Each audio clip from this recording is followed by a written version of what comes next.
For decades, the energy industry has focused on specific geological structures. Right. These vast, porous rock formations that exist, deep beneath places like the Gulf Coast. They were the engine of the petroleum age. That's where the oil and gas was. Exactly.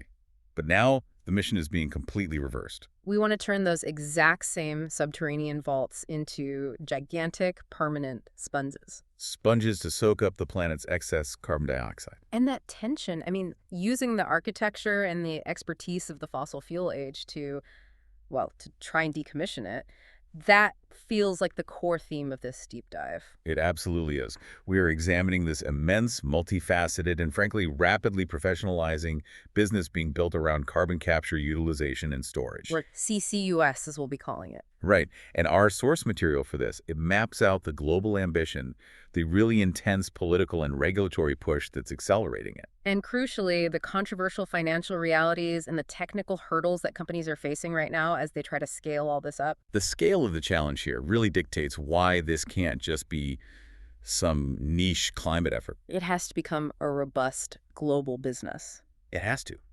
If we're serious about meeting the 1.5 degrees Celsius climate goals, global emissions have to drop by roughly 40%. By 2030, that's just around the corner. It is, and that's a 40% drop from the current 50 gigatons of CO2 equivalent we produce annually. That is a staggering reduction needed basically immediately. And here's the crucial data point, the part that really frames this whole conversation. Even with those aggressive emissions reductions, you still can't get to net zero without significant removals. So stopping the bleeding isn't enough. We have to clean up the past as well. Precisely. The estimates suggest the world needs to achieve somewhere between 70 and 225 gigatons of carbon dioxide removals over the next 30 years. Just to catch up. Just to catch up. Yeah. And that's followed by an ongoing requirement of 3 to 5 gigatons of CO2 removal every single year after that. Wow. So CCUS, and especially the direct air capture part of it, it's not just an option. It's vital to meeting those removal targets. It's mathematically necessary. So we're going to start right at that tension point we mentioned. CCUS is an undeniable climate necessity for some of these hard-to-abate sectors. Things like cement, steel, blue hydrogen production, places where CO2 is an inherent part of the chemical process. Right. But it's also being deployed by the fossil fuel industry itself. So we have to figure out if this rapid scaling we're seeing is primarily driving real climate solutions. Or if it's acting as a kind of business model loophole. Okay, so let's get right into that controversy. Is this a climate tool or a loophole? And if we look at the reality check on how these projects have performed so far, you can see exactly why skepticism is so high among, environmental groups and analysts. This isn't theoretical doubt, it's based on past performance. Right. There was a major analysis conducted by the Institute for Energy Economics and Financial Analysis, or IEFA. And they found a very, very sobering statistic. They did. They reviewed 13 flagship CCS projects globally. These were the big, high-profile ones. The ones held up as examples of success. Exactly. And out of those 13, 10 failed. 10 out of 13. Failed to deliver what they promised? That's right. They failed to deliver on their promised capture results, many by a significant margin. That failure rate is alarming. We're talking nearly 80%. When you're telling a global audience that we need to capture hundreds of gigatons of carbon, but your best examples are mostly failing. It severely undermines confidence. It have to. If the success rate is that low on these carefully selected flagship projects, how can we believe the ambitious 7-year timeline for building new ones is, realistic? It forces us to ask some really tough questions about the execution and the application. It does. The IEFA data strongly suggests that the engineering and geological complexity of these projects are just being consistently underestimated. And that brings us to where CCUS is being applied most frequently right now. In the oil and gas sector. And this is where we encounter the core moral and, frankly, the accounting conflict of the whole thing. Right. Here's where it gets really interesting and where we need to nail this fundamental distinction. Scope 1 versus Scope 3 emissions. Precisely. This is so critical to understand. When CCUS is attached to, say, a natural gas production project, it is often a necessary part of the manufacturing process itself. It's not purely a climate choice. What do you mean by that? Well, raw natural gas that comes out of the ground often contains high levels of naturally occurring CO2 sometimes 10% or more. Okay, so it's mixed in. It's mixed in. And to make that methane gas usable, to get it to pipeline quality, you have to strip out that CO2. It's a required purification step. So they were doing this anyway, to a certain extent. Exactly. So capturing this CO2 allows the producer to account for their production-related emissions. And those are categorized as Scope 1 emissions. Correct. So the producer is cleaning up their immediate industrial mess, which is also a production necessity, and they get to report a cleaner process. Everyone wins. But, and this is the huge but the sources highlight, this approach does absolutely nothing to reduce the vast majority of the total emissions. Not a thing. You're talking 80% or more of the total life cycle emissions. Which are released when the final customer, you, me, a power plant, actually burns that natural gas in their furnace or their boiler. And those are the Scope 3 emissions, Yeah. the downstream emissions. So the local footprint, the Scope 1 at the production site, it looks better on paper. It does. But the total climate impact from burning the final product remains completely untouched. And this creates what seems like an unresolvable conflict with global climate target. It does. I mean, the International Energy Agency, the IEA, has been explicit about this. They've expressed alarm about developing any new oil and gas projects globally if the world wants to hit net zero by 2050. So using CCUS to make a new high CO2 gas field viable, that seems to directly contradict the IEA's warning. Critics would say it's a direct contradiction. Yeah. It's seen as using a climate technology to enable the very thing the world needs to stop doing, which is developing new fossil fuel resources. It sounds like in this specific fossil fuel context, CCUS is acting less as a bridge to a carbon-free economy. And more as a highly sophisticated enabling technology. A way to clean up the product just enough to keep the massive Scope 3 problem flowing through the pipeline. That's the core of the criticism. And speaking of enabling, this brings us to the financial mechanism that makes a lot of these projects work in the first place. Right. We have to talk about enhanced oil recovery, or EOR. EOR is the elephant in the room when you talk about CCUS economics, isn't it? It absolutely is. Historically, the single largest financial incentive for building a CCUS project has been selling the captured CO2 to oil producers. And what do they do with it? They take that CO2, compress it, and inject it into depleted or struggling oil fields. It acts like a solvent, and it also repressurizes the field. And that forces significantly more oil out of the rock than they could get otherwise. A lot more. It extends the life of the field and boosts production.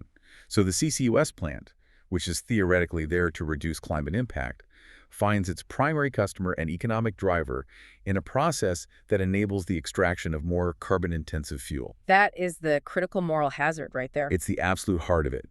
We are using climate mitigation technology to extend the life and increase the output of the fossil fuel industry. Which, by definition, guarantees massive future Scope 3 emissions when that extra oil is eventually burned. Exactly. And this isn't some fringe concern. The Energy Transitions Commission, the ETC, they recognized this fundamental danger and tackled it head-on in their analysis. What was their take on it?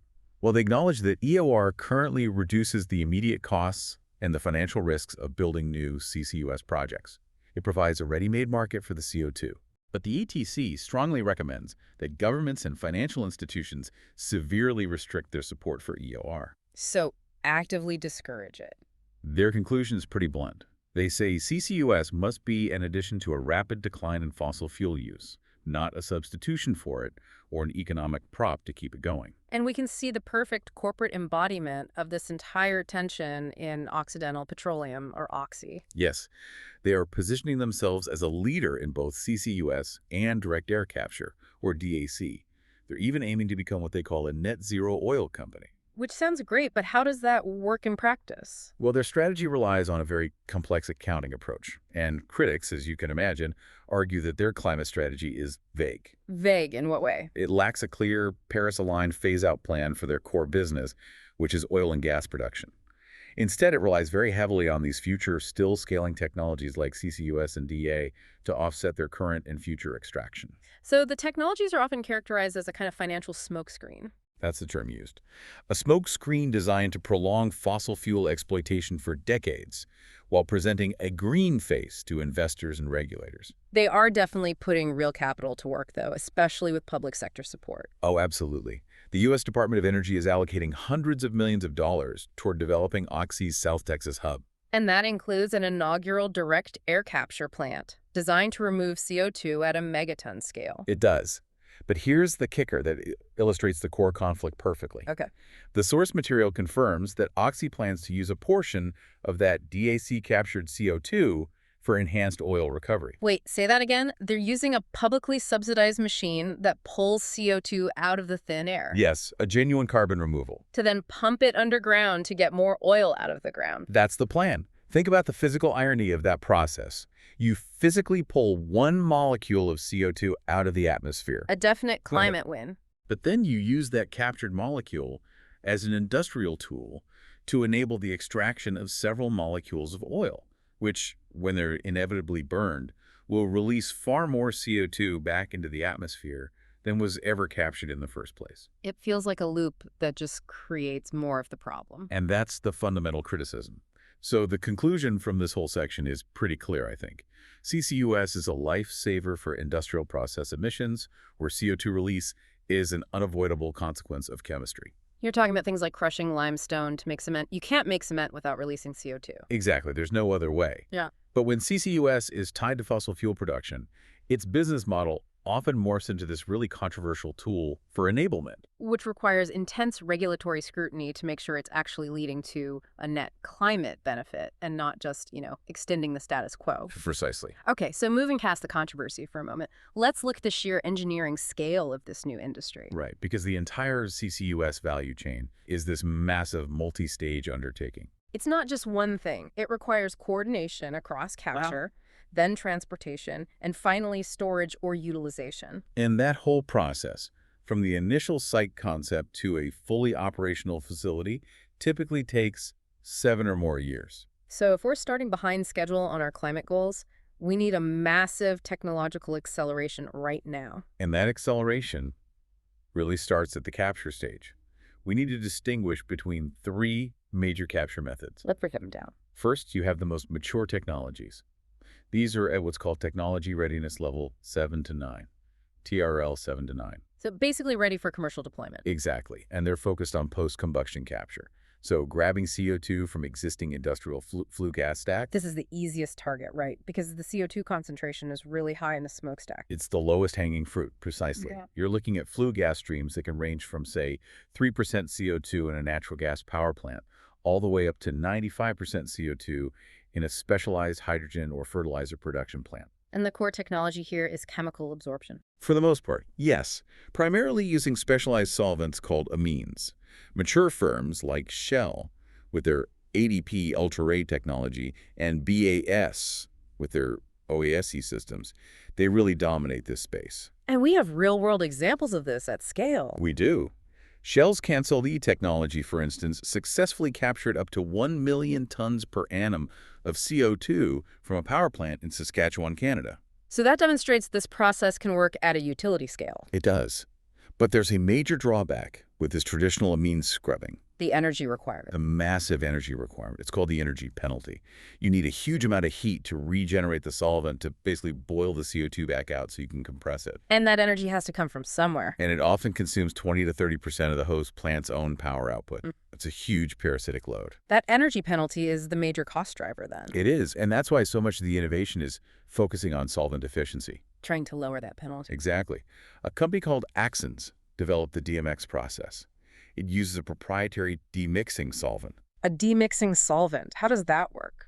The key advantage is that when the solvent gets loaded up with CO2, it physically separates into 2 phases, like oil and water. Okay. And only the CO2-rich phase needs to go through that high heat regeneration process. The less rich phase can be recycled immediately. So you're not wasting energy boiling the entire batch of solvent every time. Precisely. It significantly improves efficiency and lowers that overall parasitic energy load. That sounds like a massive step in reducing the cost of capture. But what about reducing the risk of project development? I mean, given that high failure rate we talked about, how do you convince stakeholders to invest billions of dollars? That's a great question, and it leads to some clever process integration and modularity. What do you mean by modularity? Well, take a company like Capsol. They use a hot potassium carbonate, or HPC, solvent. It's notably safer and more environmentally stable than a lot of the amine solutions. And they focus on integrating heat recovery.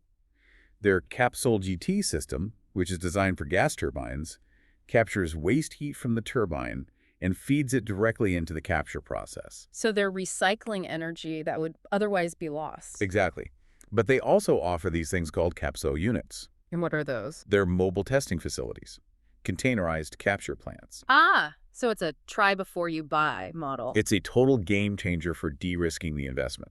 You can rent a smaller unit, test the capture technology directly on your specific flue gas stream for 6 months, prove the concept works for you. And then you have the hard data to justify the multi-billion-dollar commitment. You de-risk the entire project.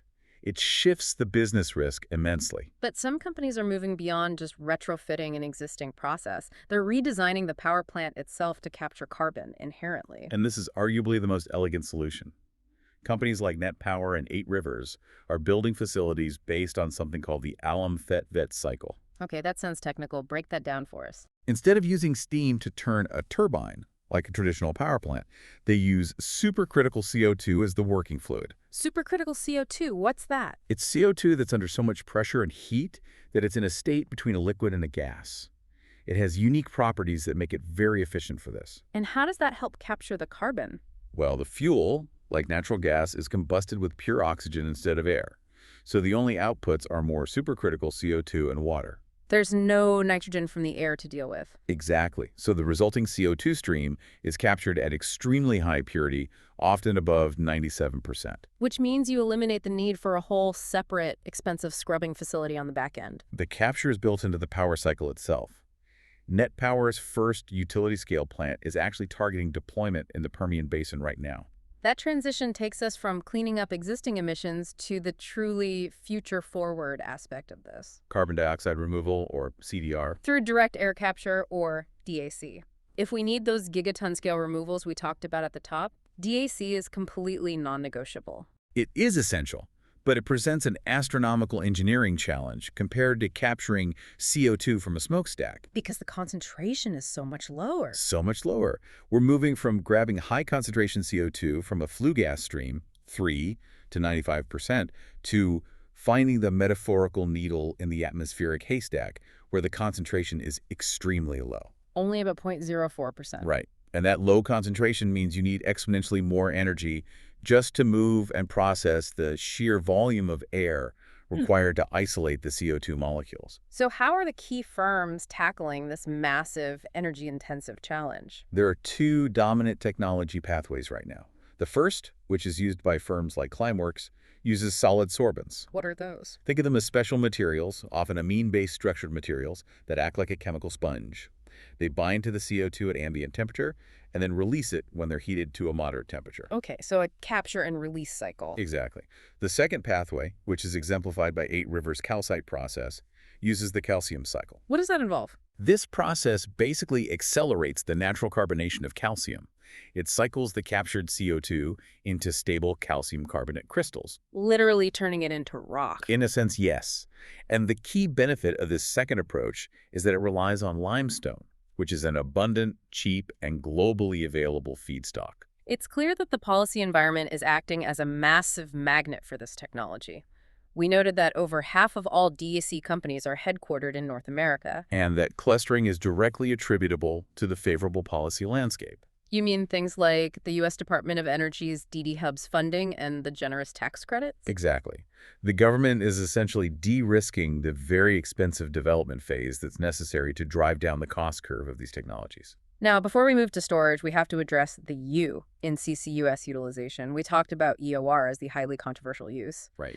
But if CCUS is going to be a big business, what other avenues exist to monetize that captured CO2 that don't result in burning more fossil fuel? That's a great question, because the U is a crucial, though currently much smaller, market. We are seeing several beneficial utilization pathways emerge. Such as? One of the biggest is converting CO2 into new fuels, things like sustainable aviation fuels, or SAF, or methanol. You typically do this by combining the CO2 with green hydrogen. So you're creating a circular carbon fuel. Correct. Another really significant pathway is in construction materials, specifically enhanced concrete curing. How does that work? Firms like Carbocrete are injecting captured CO2 directly into concrete as it cures. And what does that do? Two things. First, it locks the CO2 away permanently within the concrete matrix. And second, it actually improves the concrete's compressive strength, which can reduce the need for high-emission cement in the first place. So you're turning the carbon into a valuable structural material. That's a double win: carbon removal and better product. Absolutely. However, and this is a key takeaway from the sources, what we're learning is that these utilization pathways, SAF, concrete, specialized chemicals, while very beneficial, are still niche markets. They don't have the scale. They do not yet have the market scale to absorb the gigaton volumes of CO2 that need to be captured annually to meet climate targets. So for now, geological storage remains the only solution for true massive volume. Okay, so once captured, the CO2 has to be moved. Let's talk about compression and transport. The CO2 first needs to be conditioned. Compression and dehydration are standard. Right. Why is getting the gas bone dry so vitally important? It's purely about infrastructure integrity and safety. Impurities, and especially water, are the ultimate enemy of longevity in a CCUS pipeline. Why is water so bad? Because if even a small amount of water is present, it will combine with the CO2 under high pressure to form carbonic acid. And that's highly corrosive. It leads to major systemic corrosion in the steel pipelines and all the deep subsurface storage infrastructure. It will literally eat the system from the inside out. I remember learning about this, the phase diagram changes, right? What does that actually mean for an operator on the ground? It means total unpredictability. CO2's phase diagram dictates whether it behaves like a compressible gas, a liquid, or that supercritical fluid we mentioned. And impurities mess with that. Drastically.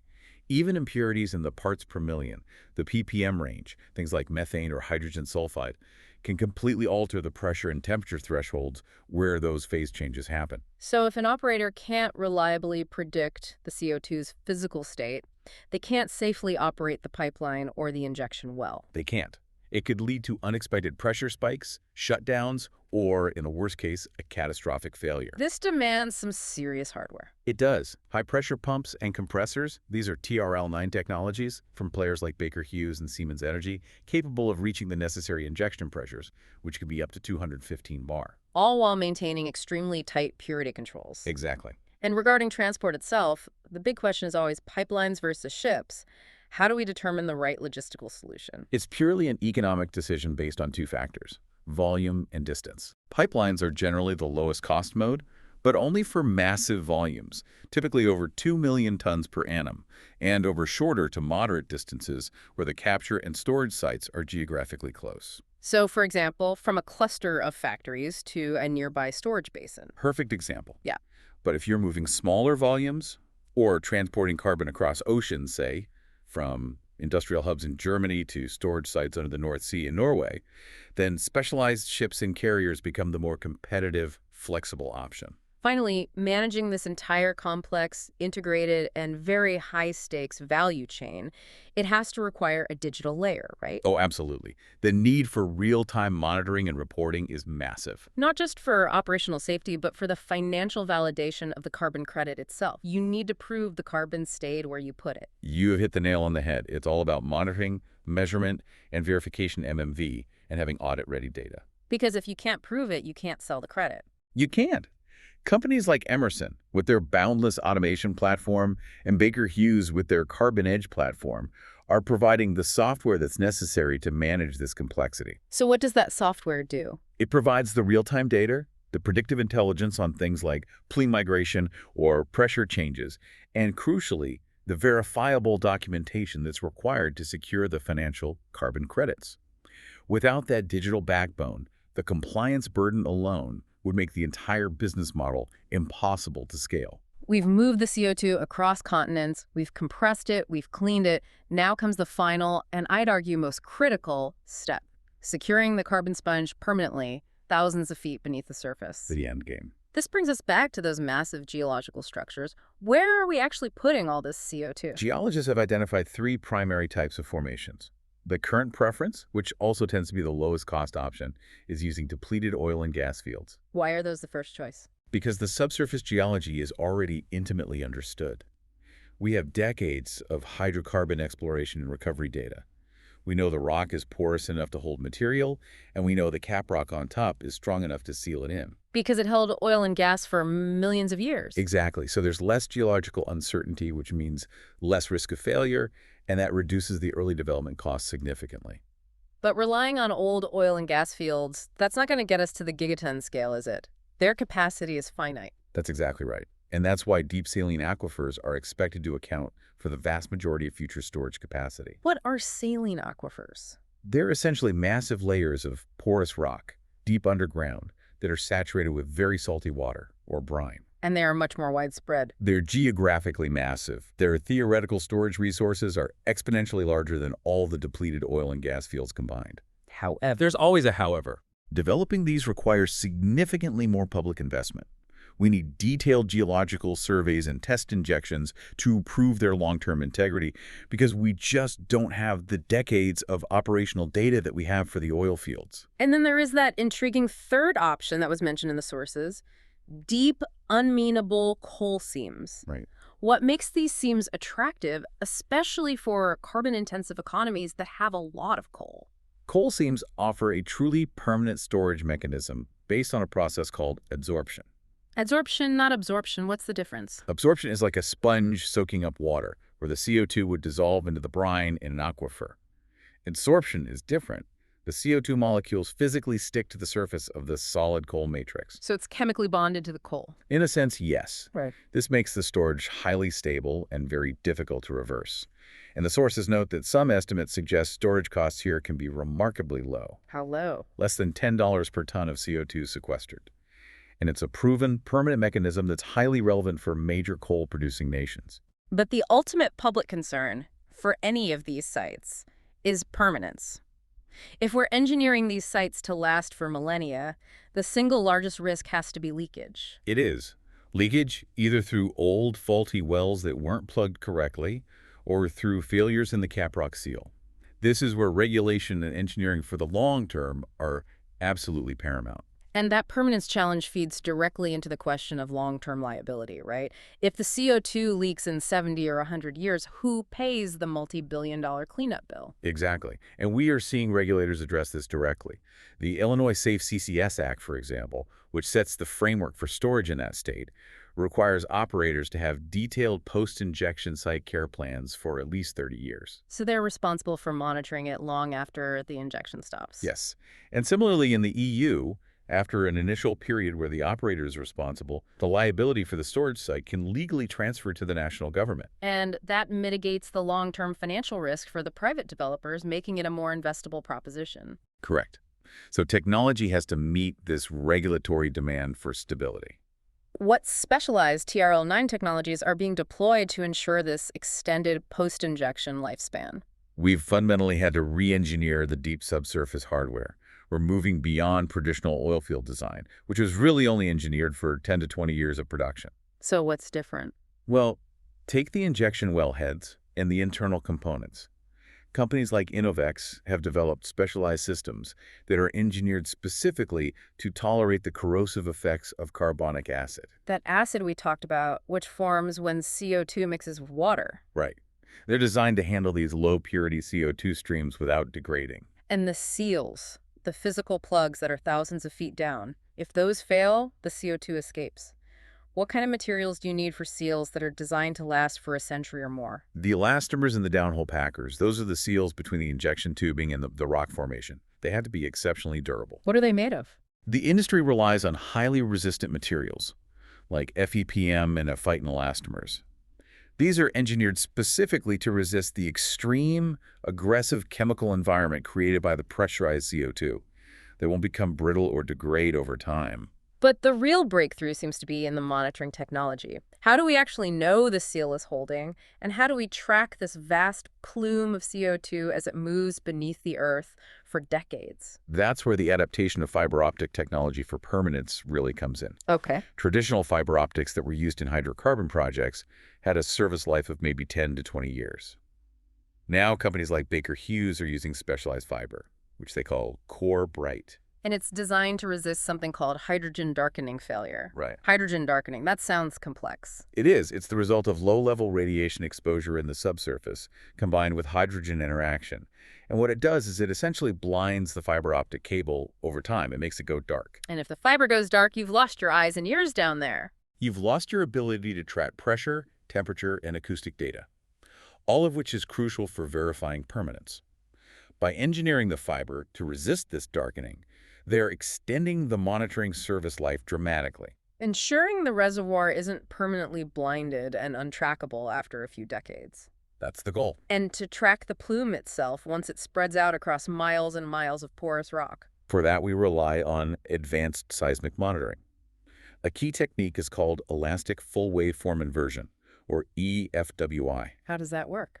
This uses distributed acoustic sensing DAS, which runs those specialized fiber optic cables we just talked about that are cemented into the wells.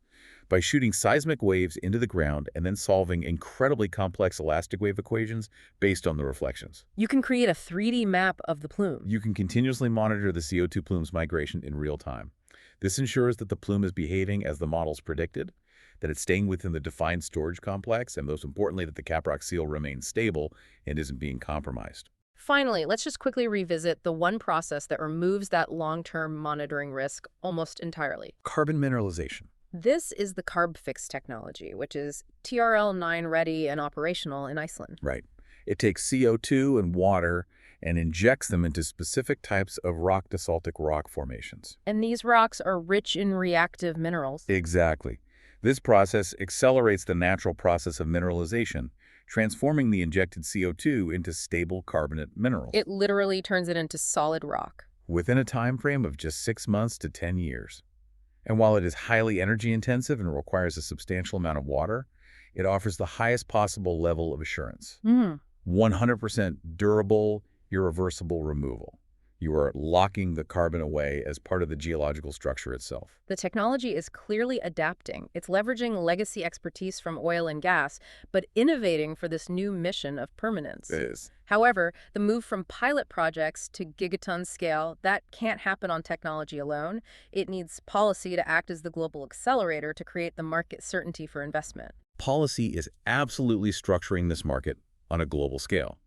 Just look at the Carbon Management Challenge, or CMC. What's that? It's an agreement where participants, including major economies like the US, the EU, Japan, Saudi Arabia, Australia, have all agreed to advance projects that collectively target the management of 1 gigaton of CO2 per annum or more by 2030. So that's a massive, coordinated statement of global ambition. It's a huge political signal to the market. And the U.S. is translating that ambition into unmatched financial muscle. Definitely. The bipartisan infrastructure law is allocating substantial funding. We're talking up to $600 million for a single direct air capture project. And $4.6 billion specifically earmarked for CDR infrastructure build-out. Which is driving investment away from the coastlines and into areas with favorable geology for storage, like the Gulf Coast and the Midwest. And state-level policy is cementing this momentum. We mentioned the Illinois Safe CCS Act earlier. We did. It provides a specific regulatory framework for CO2 transportation and storage. But what's really notable is that Illinois explicitly prohibits the use of captured CO2 for enhanced oil recovery within its framework. So they've legislated against the moral hazard. At the state level, yes. It's a critical legislative move that forces CCUS deployment in Illinois to be purely a climate mitigation tool. Now, if we shift our focus to the Asia-Pacific region, we're seeing a rapid acceleration there as well, moving past just the initial planning stages. Yes, Indonesia and Malaysia are emerging as regional forerunners, and not just for their own emissions, but as potential regional hubs for storage. A storage service for other countries. Exactly. Indonesia recently released the first regulatory framework in the region that's designed to facilitate multi-sectoral and, crucially, transboundary CCS activities. Transboundary is the key word there. It's essential because many industrial emitters in Asia, think Japan or South Korea, they lack sufficient domestic storage capacity. By allowing cross-border transport and storage, Indonesia is dealing with all the tricky issues. Like liability allocation and monitoring for CO2 that was injected from a neighboring country. Right. They're effectively creating a regional carbon infrastructure market. Meanwhile, Japan has set one of the most ambitious targets globally. They're aiming for a CO2 storage capacity of between 120 and 240 megatons by 2050. And to kickstart this, they've already selected 9 large-scale CCS projects. And what's their goal for those? They're expected to soar up to 20 megatons per annum of CO2 by 2030. And Australia is investing heavily in just the groundwork required for this kind of scale. They are. They're providing over $500 million Australian dollars over 10 years for Geoscience Australia to just comprehensively map the country's subsurface CO2 storage potential. Including those massive untapped saline aquifers we talked about. Exactly. This kind of upfront public investment in geological resource mapping is precisely the kind of public good that's needed to accelerate storage site development and move beyond relying solely on legacy oil and gas data. Now, in Europe, the EU continues to use major financial mechanisms like the Innovation Fund, which had a recent €4 billion budget to support these deep decarbonization projects. Right. But let's return to the core business problem here, the green premium. Adding CCUS to any industrial process creates an added cost. It makes the final product more expensive. And that cost differential is the market killer. To get anyone to deploy CCUS, you need a mechanism that guarantees a return on that massive capital expenditure. So you need carbon pricing, like the EU's emissions trading system, the ETS. You do. That provides a necessary long-term signal. And it's often supplemented by mechanisms like the Carbon Border Adjustment Mechanism, or CBAM. Which prevents industries from just relocating to less regulated countries to avoid the carbon cost. Correct. But carbon prices alone are often not enough to de-risk that initial 7-year, multi-billion-dollar investment. So what are the critical de-risking incentives that are moving the needle right now? Let's talk about contracts for difference, or CFDs. What exactly is a CFD? A contracts for difference is a governmental mechanism, and it's designed to stabilize the revenue stream for the project developer. And why is that so important? Because, as we discussed, CCUS requires coordination between at least 3 separate businesses: the capturer, the transporter, and the storer. If one of those partners fails, the whole chain collapses. But that's a counterparty risk. That is the paralyzing counterparty risk. A CFD works by setting a guaranteed minimum price floor for the carbon that's captured and stored. So if the market price for carbon credits or the price of storage drops below that floor, the government pays the difference. And if the price goes above a certain ceiling, the operator pays the excess back to the government. So the government is essentially guaranteeing that the operator won't go bankrupt if carbon prices crash. It mitigates the long-term financial volatility that private investors fear the most. That's it exactly. The UK, for instance, has gone even further and agreed to reimburse operators if their counterparties fail to deliver on key CCUS infrastructure projects. This systematic de-risking of the entire complex value chain, from the emitter all the way to the burial site, is essential to encourage private capital to commit to these long timelines. It's the policy structure that allows the business model to finally function at scale. So what we've learned here is that moving the business of burying carbon to the gigaton scale requires public support to identify and prepare the storage sites. That's the public good investment, mapping those saline aquifers. And it needs sophisticated financial engineering like CFDs to mitigate the inherent counterparty risk across that complex value chain. Without both, it just doesn't happen. So after all that, what does this all mean? Our deep dive reveals that CCUS is rapidly transitioning from, a nascent, highly controversial technology to a globally supported, heavily regulated, and genuinely essential multi-billion-dollar industry. It's simply non-negotiable for reaching climate targets, particularly for those hard-to-abate sectors like cement. And it is absolutely mandatory for the necessary future carbon removal through technologies like DX. The synthesis really highlights that, despite its necessity, progress has been slow. We saw that in the low build rates and that high failure rate of the early high-profile projects. But the specialized engineering for permanence, everything from the long-life fiber optics to the acid-resistant seals, it shows the industry is maturing very quickly under the pressure of intense regulatory scrutiny. And the fact that CCUS projects take 7 or more years from inception to operation means that the political and financial acceleration we're seeing right now, the massive funding in the U.S., the CFD models in Europe, all of that has to translate into rapid, efficient deployment starting immediately. The sheer scale of the 70 to 225 gigatons required over the next 30 years gives this industry absolutely no room for delay. We've established that the entire deployment of CCUS relies heavily on repurposed oil and gas expertise and infrastructure, turning those porous rock formations in places like the Gulf Coast from hydrocarbon vaults into carbon sponges. Which leaves us with the final provocative thought for you to consider. Given that most of the world's current CCUS capacity and a significant portion of its financial structure are tied to or enabled by the fossil fuel industry, either through EOR or by minimizing production emissions. You have to ask, can the business of burying carbon truly achieve gigaton-scale climate benefit without simultaneously extending the life of the very industry it is fundamentally meant to offset?